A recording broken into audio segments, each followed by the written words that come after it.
예, 오늘은 의장님 주재 원구성 협상 때문에 조금 늦게 시작이 됐습니다. 지금부터 제2차 정책조정회의를 시작하도록 하겠습니다.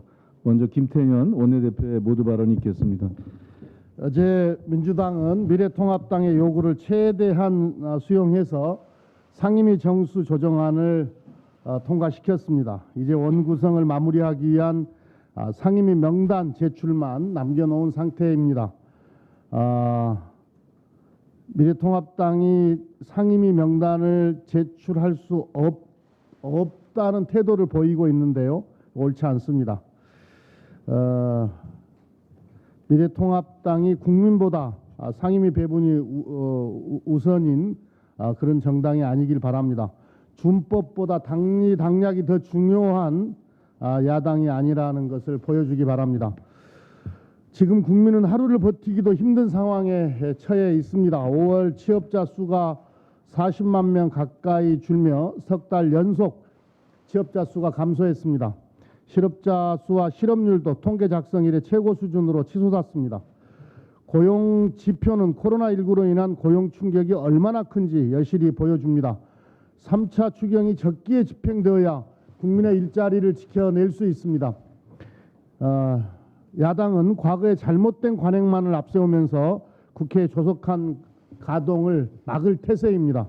법이 정한 원구성 시한이 3일이나 초과했는데 미래통합당의 눈에 국민의 급박한 처지는 보이지 않는 것인지 많이 답답합니다. 미래통합당의 시간 끌기는 민생 발목 잡기이고 식물국회 만들기입니다. 국회에 국민의 절박한 요구보다 우선되는 것은 없습니다. 국민의 삶을 지켜야 될 시간에 상임위원장 배분만 따지고 있을 수는 없습니다.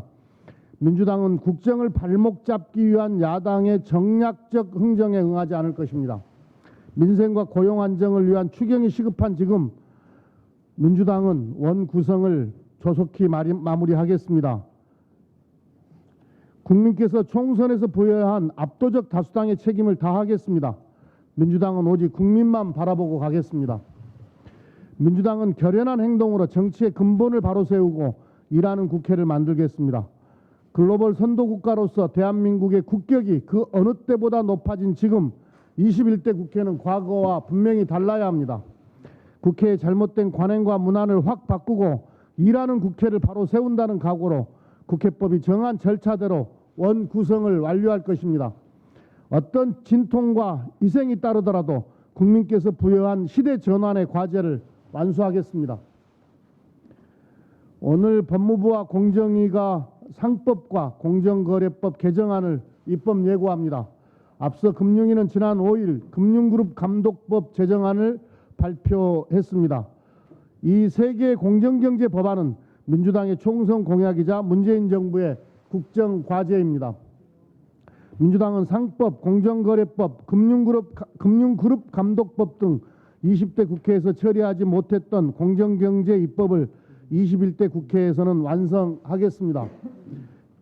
최근에도 한 대기업에서 계열사 통행세 형태의 부당 내부거래 의혹이 드러난 일이 있었습니다. 총수 일가가 지배하는 계열사를 거래 과정에 끼워 넣어 수수료를 받는 행위는 대표적인 사익 편취 행위입니다. 부당 내부 거래 등 잘못된 기업 지배 구조로 인한 문제는 개별 기업뿐만 아니라 국가 경쟁력을 약화시킵니다. 상법을 개정해 기업 지배 구조를 개선하고 경제 정의를 실현하겠습니다. 민주당은 21대 국회에서 공정 경제와 규제 혁신의 양날개를 펼칠 것입니다. 시장을 공정하게, 기업 구조를 투명하게 바꿔야 경제 활력이 살아납니다. 공정한 시장 경제의 토양 위에서 혁신의 꽃이 필 수 있습니다. 경제 성장을 가로막는 잡초 같은 규제를 제거하는 동시에 공정 경제의 토대를 바로 세우겠습니다. 그리고 시장의 창의성을 저해하는 낡은 규제는 과감히 혁신할 것입니다. 기업들도 규제 혁신만을 기다릴 것이 아니라 경제 민주화에도 자발적으로 앞장서 주시기 바랍니다. 기업 지배 구조 개선 등 기업의 투명성을 높이기 위한 노력을 해 주시기를 당부드립니다. 예, 다음은 조정식 정책위 의장의 발언이 있겠습니다. 오는 13일은 김대중 대통령과 김정일 위원장 간 역사적인 첫 남북 정상회담이 개최된 지 20주년이 되는 날입니다. 반세기에 걸친 분단의 장벽을 넘은 두 정상의 만남은 불신과 대결의 시대를 종식하고 남북 화해와 협력의 새 장을 여는 첫 걸음이었습니다.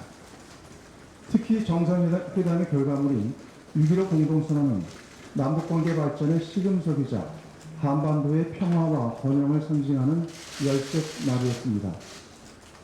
뒤이은 14선언과 판문점 선언, 그리고 평양선언 모두 6.15 공동선언이 초석이 되어 쌓은 믿음과 신뢰가 있었기에 가능했던 결과물입니다. 비록 최근 대북전단 무단 살포 문제 등을 둘러싼 북한의 반발로 남북관계가 경색되긴 했지만 20년 전 남북이 함께 두 손을 마주 잡았던 그 정신을 되새긴다면 얼마든지 슬기롭게 극복할 수 있다고 확신합니다.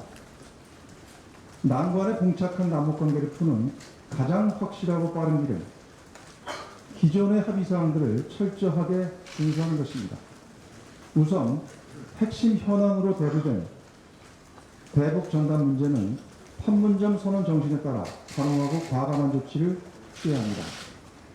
정부는 어제 접경지역에서 대북전단 및 표습병 등을 무단으로 설포한 탈북자 단체에 대해 고발 및 법인 설립 허가 취소 절차에 착수하기로 결정했습니다. 매우 당연하고 적절한 대응이라 평가합니다. 이들 탈북자 단체들의 거듭된 위법적이고 돌출적인 행동은 남북 간 불필요한 긴장을 조성했고 접경지역 주민들의 생명과 안전에도 위험을 초래해 왔습니다. 반복되는 불법 행위를 이번 기회에 뿌리 뽑아야 합니다. 특히 향후 유사한 시도가 또다시 발생할 경우 강력하게 대처해 줄 것을 관계 당국에 당부합니다. 남북관계의 지속적이고 안정적인 발전을 위한 제도적 기반을 마련하는 것도 중요한 과제입니다. 더불어민주당은 지난 20대 국회에서 처리하지 못한 남북관계 발전 관련 입법 사항들을 최대한 신속하게 처리하겠습니다. 아울러 판문점 선언 국회 비준 당론 채택을 준비하겠습니다. 미래통합당도 남북 문제를 정쟁화하려는 시도를 즉각 중단해야 하겠습니다. 지금은 여야를 떠나 초당적인 협력이 필요한 때입니다. 올해가 한반도 평화와 번영의 또 다른 출발점이 될 수 있도록 야당도 함께 힘을 모아주기 바랍니다. 코로나19 사태 장기화로 글로벌 경제가 극심한 동반 침체 상태로 접어들고 있습니다. IMF는 세계 경제가 대공황 이후 최악의 침체를 경험하게 될 것이라는 전망을 내놓았고 세계은행 역시 2차 대전 이후 최악이자 글로벌 금융위기 때보다 3배 더 빠른 경기 침체가 나타날 것이라 경고했습니다. 이들 기관들은 경제 충격 완화를 위해 보다 적극적인 재정, 통화 정책 및 사회 안전망 강화에 나설 것을 각국 정부에 주문하고 있습니다. 세계 경제의 위기 쓰나미가 우리 경제로 밀려오는 것을 차단하고 경기 반등의 기반을 조속히 마련할 수 있도록 더불어민주당과 정부는 가용한 정책 수단을 총동원할 것입니다. 이를 위해 무엇보다 3차 추경의 신속한 처리가 매우 중요합니다. 제조업을 중심으로 산업 생산이 크게 위축되면서 고용 부분의 충격도 점차 심화되고 있습니다. 특히 어제 발표된 5월 고용 동향에 따르면 감소폭이 4월에 비해 축소되긴 했지만 취업자 수가 전년 동월 대비 약 39만 명 감소했습니다. 고용 안정을 위해서도 재정에 조속한 투입이 어느 때보다 시급한 상황입니다.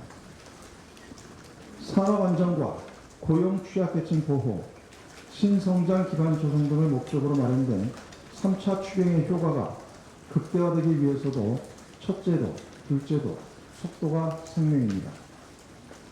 미래통합당에 거듭 촉구합니다. 위기 극복의 마중물이 될 3차 추경을 신속히 처리할 수 있도록 하루빨리 원구성을 내립짓는 데 협조해 주기 바랍니다. 추경안이 국회에 제출된 지 일주일이 지났고 상임위 구성 법정 시한도 이미 사흘이나 지났습니다. 어떠한 이유와 명분도 위기에 처한 국민의 삶을 보호하는 것보다 중요하지 않습니다. 국난 극복을 위한 골든타임을 헛되이 낭비해서도 안 됩니다. 미래통합당이 어떤 꼼수와 몽리를 들어도 더불어민주당은 갈 길을 갈 것입니다. 국민들께 약속드린 대로 조속히 상임위 구성을 마무리하고 그 즉시 추경 심사에 돌입할 것입니다. 거듭 분명히 말씀드리지만 추경은 반드시 6월 중에 처리되어야 합니다. 미래통합당의 전향적 입장 변화를 다시 한번 촉구합니다. 네, 6월 중 추경을 반드시 처리하려면 조속한 원구성 협상 타결이 필요합니다. 다시 한번 강조드립니다. 최저임금 협상 관련해서 한 말씀 드리겠습니다. 오늘 사회적 대화기구인 최저임금위원회가 전원회의를 열고 내년도 최저임금을 결정하기 위한 심의를 시작합니다. 작년의 경우 예년보다 늦은 5월 하순에 심의가 시작됐으나 올해는 코로나 사태 등으로 더욱 지연된 시기에 최저임금 협상이 시작이 됩니다. 법정 시한인 이달 29일 맞추기에 매우 빠듯한 일정입니다. 특히 올해는 외환위기보다 더 극심한 보건경제 복합위기로 마이너스 성장률이 예고될 정도로 경제와 민생이 어려운 상황입니다. 이에 따라 최저임금에 쏠리는 사회적 관심도 그 어느 때보다 커질 것입니다. 노사 양측이 일방적인 요구와 주장보다는 상대 입장을 경청하고 현 시국의 어려움을 두루 복합적으로 살피면서 열린 자세로 상생의 지혜를 모아 협상할 것이라고 기대합니다. 그러나 최저임금은 사안의 성격이나 고용, 노동, 환경 여건상 노사 어느 쪽도 양보가 쉽지 않은 것이 현실입니다.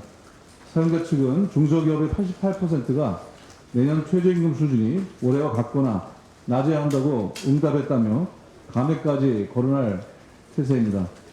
노동계는 최저임금 동결은 저임금 노동자들의 생활을 어렵게 하고 소비를 위축해 경제를 더욱 악화시킬 거라며 외환위기 때도 최저임금은 인상됐다고 맞서고 있습니다.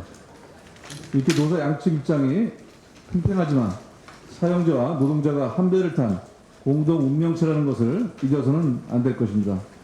양보와 타협이 없다면 지금처럼 코로나19로 인한 어려운 상황에서 배는 앞으로 나가지 못하고 표류할 수밖에 없음을 항상 명심해야 할 것입니다. 지난 9일 국무회의에서 문재인 대통령이 모두가 사는 길을 찾기 위한 사회적 대타협을 강조한 것도 같은 맥락입니다.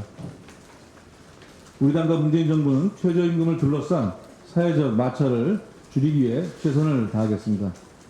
또한 코로나 사태를 맞아 임시 일용직이나 특수고용노동자, 플랫폼 노동자 등 사회적 약자와 실직자의 고용생계 안전망을 법적, 제도적으로 보완하는 데 더욱더 노력하겠습니다.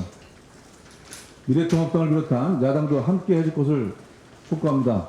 그에 따라서 민심이 반영된 의석수에 기반한 21대 국회 원구성을 시급히 마무리해줄 것을 다시 한번 강력히 촉구합니다.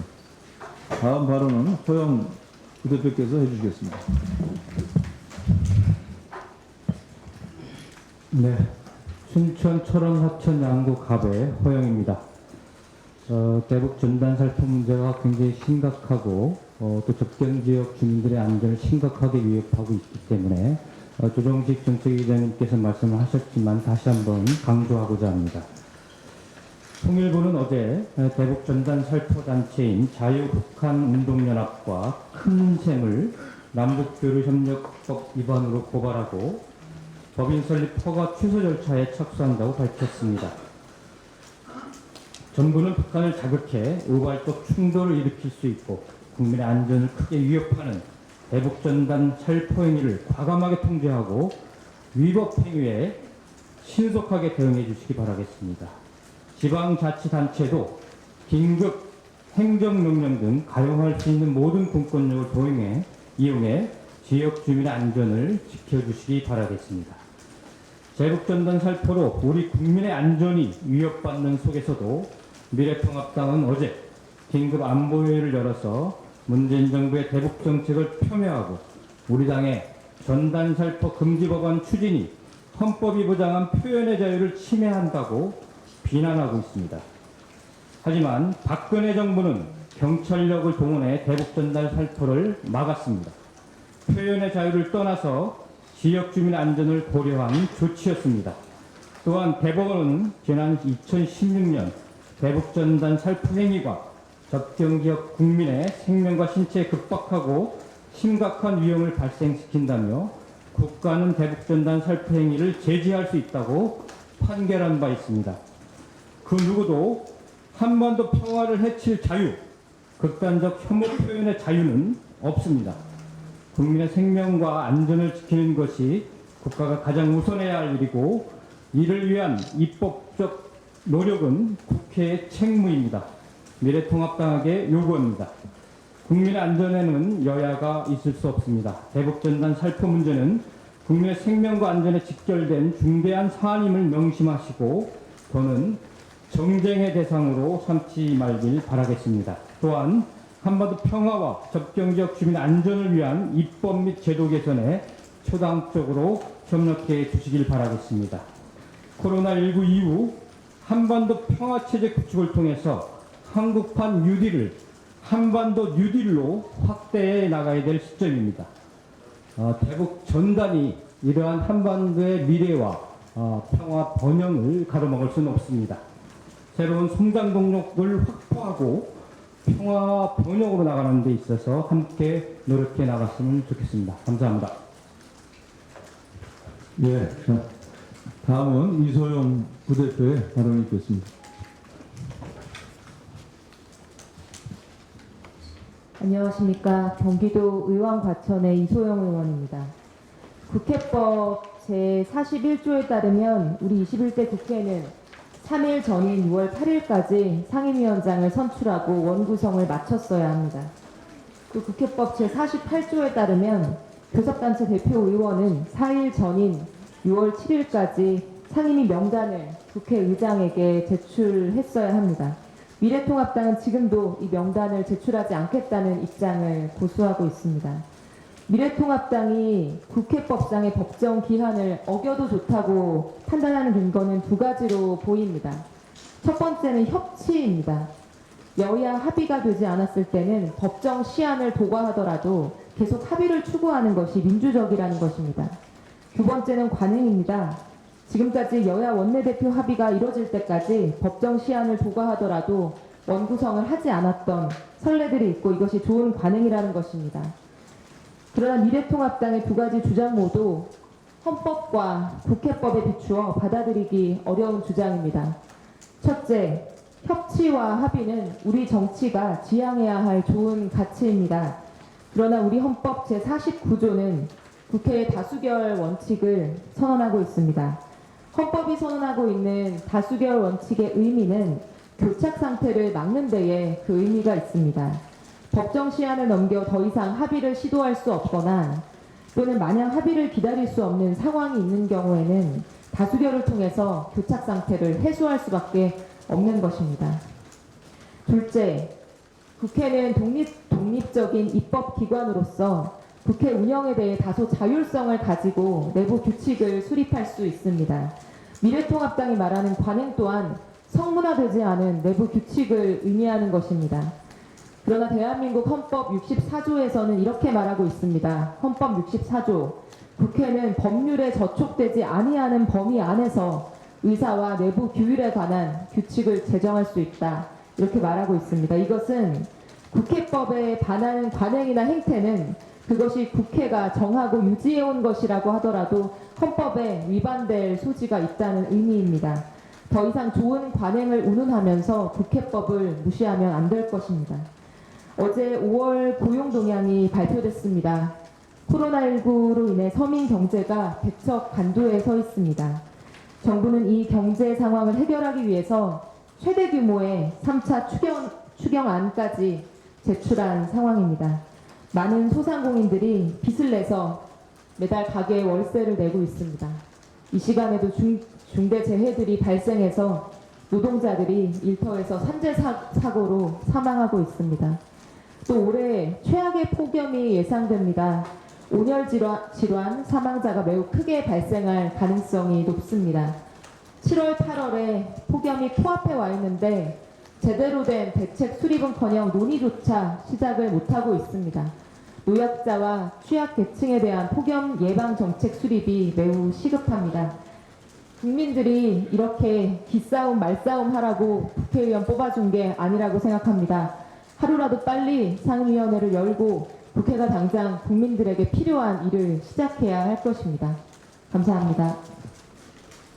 예, 이상으로 공개 발언 순서를 마치고 회의를 비공개로 전환하겠습니다.